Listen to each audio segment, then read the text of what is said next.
Friends, welcome back to my YouTube channel crazy and craft. I am Aishwarya. അപ്പോൾ ഇന്നത്തെ video എന്താണെന്ന് വെച്ചാൽ, ഇപ്പോൾ നിങ്ങൾ വിചാരിക്കുന്നത് ഈ കോലത്തിലൊന്നുമില്ലേ, അപ്പോൾ എന്താണെന്ന് വെച്ചാൽ ഇപ്പോൾ സെറ്റ് മൂഡിലൊക്കെ ഇങ്ങനെ വരയ്ക്കുന്നത് നിങ്ങൾ കണ്ടിട്ടുണ്ടാവില്ലേ. പുറത്തുനിന്നൊക്കെ നല്ല റേറ്റ് ആയിരിക്കും ഇങ്ങനത്തെ മ്യൂറൽസിനൊക്കെ അല്ലേ, നല്ല റേറ്റ് ആയിരിക്കും ഇങ്ങനെ കുറേ ഡിസൈൻസ് ഒക്കെ വരയ്ക്കുന്നത്. പക്ഷെ നിങ്ങൾ അതിന് കാശ് ചിലവാക്കണം, നിങ്ങൾക്ക് ഈസി ആയിട്ട് ഈ വീട്ടിൽ തന്നെ വരയ്ക്കാവുന്നതാണ്, എളുപ്പമാണ്. അപ്പോൾ കുറേ പേർക്ക് ഡൗട്ട് ഉണ്ടാവും, ഇങ്ങനെ വരച്ചു കഴിഞ്ഞാൽ ചിലപ്പോൾ അത് മാഞ്ഞു പോലെ കഴുകുമ്പോഴൊക്കെ.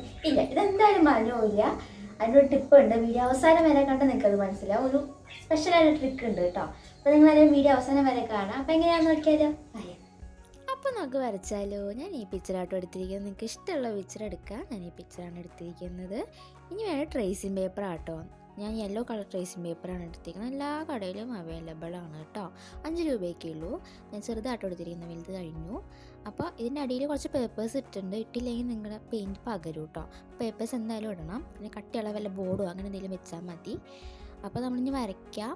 ഇത് തിരിച്ചിടണം. ആ യെല്ലോ പോർഷൻ തിരിച്ച് തുണിമ വെച്ചിട്ട് അതിൻ്റെ മേലെ ഈ പേപ്പർ വെക്കുകയാണ് വേണ്ടത്. നിങ്ങൾക്ക് പ്രിൻ്റൊക്കെ എടുക്കാമല്ലോ ഡിസൈൻസ്. ഞാൻ മുമ്പ് ഈ പിക്ചർ വരച്ച് വെച്ചുകൊണ്ട് എടുത്തതാണ്. പിന്നെ മേലെ വെക്കുക, സൂക്ഷിച്ച് വെക്കുക കേട്ടോ. അല്ലെങ്കിൽ ഇപ്പോൾ കറക്റ്റായി ട്രേസ് ചെയ്ത് കിട്ടണമെന്നില്ല. അപ്പോൾ കറക്റ്റാക്കി വെക്കുക, എന്നിട്ട് വേണം വരയ്ക്കാനായിട്ട്. ഞാൻ ഇടയിൽ കൂടെ വരയ്ക്കുമ്പോൾ ഇങ്ങനെ പൊക്കിയൊക്കെ നോക്കുന്നുണ്ട് കറക്റ്റ് ആവുന്നുണ്ടോ എന്ന്. എനിക്ക് ഇടയ്ക്ക് അബദ്ധം പറ്റാറുണ്ട് കേട്ടോ. അപ്പം ഞാൻ മെല്ലെ തുറന്ന് നോക്കി, കറക്റ്റായിട്ട് തന്നെ വന്നിട്ടുണ്ട് കണ്ടോ. ഇങ്ങനെയാണ് വരിക. യെല്ലോ എടുക്കുകയാണെങ്കിൽ കുറച്ചുകൂടി നല്ലത്. അപ്പോൾ നമ്മുടെ തുണിയുമല്ല ചെയ്യുന്നത്. ഇനി വേണ്ടത് ഫ്രെയിമാണ്. എല്ലാ ക്രാഫ്റ്റ് ഷോപ്പിലൊക്കെ അവൈലബിൾ, എംബ്രോയിഡറി ഒക്കെ ചെയ്യണതാട്ടോ. ഈ റൗണ്ട് സർക്കിൾ അടിയിൽ വെച്ചിട്ട് അതിൻ്റെ മേലെയാണ് ഈ സാധനം വെക്കാനായിട്ട്. എന്നിട്ട് നല്ല ടൈറ്റ് ചെയ്ത് വെക്കണം, എന്നാലും നമുക്ക് കറക്റ്റായിട്ട് പെയിൻറ്റ് ചെയ്യാൻ പറ്റുള്ളൂ. കണ്ടോ, അഡ്ജസ്റ്റ് ചെയ്യാനുള്ള സാധനം ഉണ്ട്, അത് ടൈറ്റ് ചെയ്യുക. തുണി ഇങ്ങനെ വലിച്ചു കൊടുക്കുക, അപ്പോൾ കുറച്ചുകൂടി ടൈറ്റായിട്ട് ഇരിക്കും. കണ്ടോ, ഇടയിൽപ്പെട്ട് ടൈറ്റ് ചെയ്ത് അത് ഊരി പോകുന്നുണ്ട് കേട്ടോ. എൻ്റെ കണ്ടോ ഊരിപ്പോയി. അപ്പോൾ വെച്ചിട്ടുണ്ട്. ഇനി നമുക്ക് പെയിൻറ്റ് അടിക്കുക എന്നുള്ളതാണ് പണി. കുറച്ച് പേപ്പേഴ്സ് ഞാൻ മാറ്റി കൊടുക്കുന്നുണ്ട് കേട്ടോ, കുറച്ച് കട്ടി കൂടിപ്പോയി കേട്ടോ. അപ്പോൾ നമുക്ക് പെയിൻറ്റ് അടിക്കാം. കണ്ടോ, 0 സൈസ് ബ്രഷ് എടുക്കാൻ ശ്രമിക്കുക കേട്ടോ. പിന്നെ ഗ്രീൻ കളറാണ് എടുത്തിരിക്കുന്നത്. ലൈറ്റ് ഗ്രീൻ എടുക്കുക, ഡാർക്ക് ഗ്രീൻ എടുക്കരുത്. ലൈറ്റ് ഗ്രീൻ വെച്ച് അടിക്കുക. ഞാൻ ഫുള്ള് ഡീറ്റെയിൽ ആയിട്ട് കാണിക്കുന്നില്ല കേട്ടോ, അപ്പോൾ വീഡിയോ ലെങ്ത്ത് ഭയങ്കരമായിട്ട് കൂടും. അപ്പോൾ നല്ല ഗ്രീൻ അടിച്ചിട്ട് അതിൻ്റെ പൊക്കത്തല്ല അതിൻ്റെ മേലെ നമ്മൾ ഈ യെല്ലോ അടിക്കുക കേട്ടോ വേണ്ടത്. പിന്നെ ഈ യെല്ലോ വേറെ ഗോൾഡൻ യെല്ലോ, ഈ യെല്ലോയും കൂടെ എടുക്കുന്നുണ്ട്. രണ്ടും കൂടിയിട്ടാണ് അടിക്കുന്നത് കേട്ടോ. അപ്പം ഞാനത് അടിച്ചിട്ട് കാണിച്ചു തരാം എങ്ങനെയാണെന്നുള്ളത്. നിങ്ങൾ സൂക്ഷിച്ചടിക്കുക, അധികം വെള്ളം കൂട്ടരുത് കേട്ടോ. ഈ ഭാഗത്തൊക്കെ ആട്ടോ ഞാൻ ഗ്രീൻ അടിച്ചിരിക്കുന്നത്, കണ്ടില്ലേ, നോക്കി വെച്ചോ. അപ്പം നിങ്ങൾക്ക് അടിക്കാം ഈ ഡിസൈൻ എടുക്കണമെങ്കിൽ. അടുത്തതായിട്ട് പീക്കോക്കിന് കേട്ടോ കളർ ചെയ്യുന്ന പീക്കോക്ക് ഡിസൈനാണ് എടുത്തിരിക്കുന്നത്.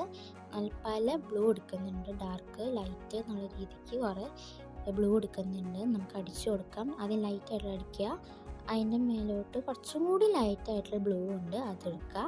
എന്നിട്ട് ഔട്ട്ലൈനിലായിട്ട് ആ പോർഷനിൽ നമ്മൾ ഡാർക്കായിട്ടുള്ള ബ്ലൂ കൊടുക്കുക, നേവി ബ്ലൂ കൊടുക്കുക കേട്ടോ. അപ്പം നമുക്ക് കുറച്ച് നല്ല ഭംഗി ഉണ്ടാവും. മൂന്നും കൂടിയിട്ട് നല്ല ബ്ലെൻഡ് ചെയ്തിട്ട് അടിച്ചു കൊടുക്കുക, കുറച്ചുകൂടി ഭംഗി ഉണ്ടാവും. പിന്നെ ഈ പോർഷനിലേക്കാണ് ഞാൻ ബ്ലൂ കളർ കൊടുത്തിരിക്കുന്നത്. കണ്ടോ, ഇവിടെ നേരത്തെ ചെയ്ത പോലെ തന്നെ 3 കളേഴ്സും കൂടി ബ്ലെൻഡ് ചെയ്തിട്ടാട്ടോ അടിച്ചിരിക്കുന്നത്. ഇടയിൽ കൂടി ഒരു അബദ്ധം വന്നിട്ടുണ്ട്, നിങ്ങൾക്കും അത് വരെ എടുത്ത് കുറച്ച് വെള്ളം കൂടിപ്പോയിട്ടോ. ബ്രഷ് ചെറുതായിട്ട് നനയ്ക്കാൻ മാത്രം വെള്ളം യൂസ് ചെയ്യാം, നമ്മളല്ലാണ്ട് വെള്ളം യൂസ് ചെയ്ത് ഇങ്ങനെ ഇരിക്കും. പിന്നെ അത് കട്ടി പറഞ്ഞ തുണിയാണ്, അപ്പോൾ പിന്നെ ഇങ്ങനെ തന്നെ വരുള്ളൂ. നിങ്ങളധികം വെള്ളം കൂട്ടരുത്, പകരും. ആകെ നമ്മുടെ തുണിയിൽ വെച്ചൊക്കെ കൊളായി പോവും. പിന്നെ കട്ടിയിൽ അടിച്ചാലാണെന്നുള്ള പിന്നെ പെയിൻറ്റ് അധികം കഴുകിയാലൊന്നും പോകാണ്ടിരിക്കുള്ളൂ കേട്ടോ. ഇനി ഓറഞ്ച് കളറാണ് കൊടുക്കുന്നത്. ഓറഞ്ച് യെല്ലോ റെഡ് കോമ്പിനേഷനിലാണ് ഓറഞ്ച് കൊടുത്തിട്ട് അതിൻ്റെ മേലെ ഈ യെല്ലോ കൊടുക്കുക. എന്നിട്ട് ഔട്ട്ലൈനായിട്ട് റെഡ് കൊടുക്കുക, എന്നിട്ട് ഒന്നും കൂടി ബ്ലെൻഡ് ചെയ്ത് കൊടുക്കുക. അങ്ങനെയാണ് ചെയ്യുന്നത്. വെള്ളം കൂട്ടി കഴിഞ്ഞാൽ ആകെ പടരും. നല്ല കട്ടിയുള്ള തുണിയാണെങ്കിലും വെള്ളം അധികം കൂട്ടരുത് കേട്ടോ. വീഡിയോയിൽ കാണുന്ന പോലെ നിങ്ങൾ കൊടുക്കുക. 3 കളേഴ്സും കൂടി ബ്ലെൻഡ് ചെയ്യുക. ഫുള്ള് ബ്ലെൻഡിങ് ആട്ടോ ഇതിൽ, മ്യൂറൽ ആയതുകൊണ്ടാണ് കേട്ടോ. കണ്ടോ, ഇങ്ങനെ നമ്മൾ ഈ പോർഷനിലൊക്കെയാണ് നമ്മൾ ഈ കളേഴ്സ് വെച്ച് ഫില്ല് ചെയ്തിരിക്കുന്നത്. കണ്ടില്ലേ, കണ്ടോ, മേലെ ചെറുതായിട്ട് ഇത്തിരി വെള്ളം കൂടിപ്പോയി. ബ്രഷ് നനച്ചിട്ടൊന്ന് തുടയ്ക്കുക കേട്ടോ. എന്നിട്ട് വേണം, അല്ലെങ്കിൽ നട്ടതുപോലെ പകരും. ഇത്തിരി കട്ടി കുറഞ്ഞ തുണിയാണ് കേട്ടോ, അതാണ് ഇങ്ങനെ. ഒരു താമരയുണ്ട്, അപ്പോൾ താമരയ്ക്ക് കൊടുക്കുകയാണ്. ഒരു വൈറ്റ് റെഡ് കോമ്പിനേഷനിൽ കൊടുക്കുകയാണ്. വൈറ്റ് കൊടുത്തിട്ട് അതിൻ്റെ മേലെ റെഡ് കൊടുക്കുമ്പോൾ ലൈറ്റ് പിങ്ക് ആയിട്ട് വരുന്നുണ്ട്. അങ്ങനെ ലോട്ടസും കൊടുത്ത് കഴിഞ്ഞിട്ടുണ്ട്. പിന്നെ മേൽ പൊസിഷനിൽ കുറച്ച് വൈറ്റ് ഡോട്ട് എടുത്ത് കൊടുത്തിട്ടുണ്ട്. പിന്നെ കുറച്ച് കണ്ണ്, പിന്നെ കൊക്കുണ്ടല്ലോ അവിടെയൊക്കെ വൈറ്റ് കൊടുത്തിട്ടുണ്ട്. ഇങ്ങനെയാണ് വന്നിരിക്കുന്നത്, കണ്ടില്ലേ. ഭംഗിയുണ്ടോ കാണാനായിട്ട്? നിങ്ങൾക്ക് ഇഷ്ടമായെന്ന് പറയണം കേട്ടോ. ഇത് നിങ്ങളിതുപോലെ ട്രൈ ചെയ്ത് നോക്കുക.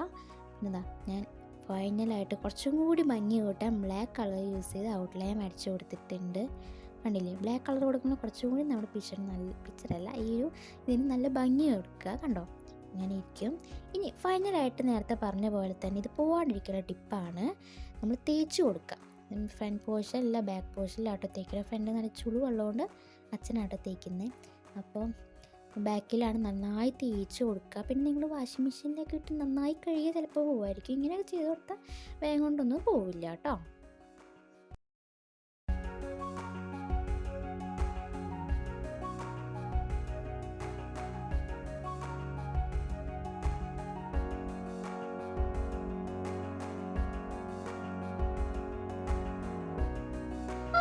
വീഡിയോ കണ്ടില്ലേ, എങ്ങനെയുണ്ട് വീഡിയോ? അപ്പോൾ നിങ്ങൾക്ക് എല്ലാവർക്കും യൂസ്ഫുൾ ആയെന്ന് വിചാരിക്കുന്നു. യൂസ്ഫുൾ ആയെങ്കിൽ എന്തായാലും പറഞ്ഞിട്ട് അപ്പോൾ നിങ്ങളെല്ലാവരും ഇതുപോലെയൊക്കെ ചെയ്യുക. അപ്പോൾ നിങ്ങൾക്ക് കുറേ കാശ് എന്താ പറയുക സേവ് ചെയ്യാൻ പറ്റും. അത്ര ചിലവൊന്നുമില്ല. വേണ്ട പെയിൻറ്റും പിന്നെ ഒരു പിക്ചറൊക്കെ ഗൂഗിളിൽ പോയി കിട്ടാവുന്നതാണ്. അപ്പോൾ എല്ലാവരും എങ്ങനെയൊക്കെ ചെയ്ത് നോക്കുക. നിങ്ങളുടെ കാശൊക്കെ ലഭിക്കുക. സമയം അത്രയൊന്നും വേണ്ട, എടുക്കുന്ന ഡിസൈൻ അനുസരിച്ച് സമയം വേണം. ഞാൻ പറഞ്ഞ പോലെയൊക്കെ ചെയ്ത് നിങ്ങൾക്ക് അടിപൊളി റിസൾട്ട് കിട്ടും. അപ്പോൾ എന്തായാലും വീഡിയോ ഇഷ്ടമായി എന്തായാലും ലൈക്ക് ചെയ്യുക, പിന്നെ ഷെയർ ചെയ്യുക. നിങ്ങളുടെ ഫ്രണ്ട്സിനൊക്കെ എന്തായാലും കമൻറ്റ് ചെയ്യുക കേട്ടോ. ഇനി ഇങ്ങനത്തെ വീഡിയോസ് ഉണ്ടെങ്കിൽ അതും കൂടി പറയാം. എന്നാലും അടുത്ത വീഡിയോയിൽ കാണാം. ബൈ.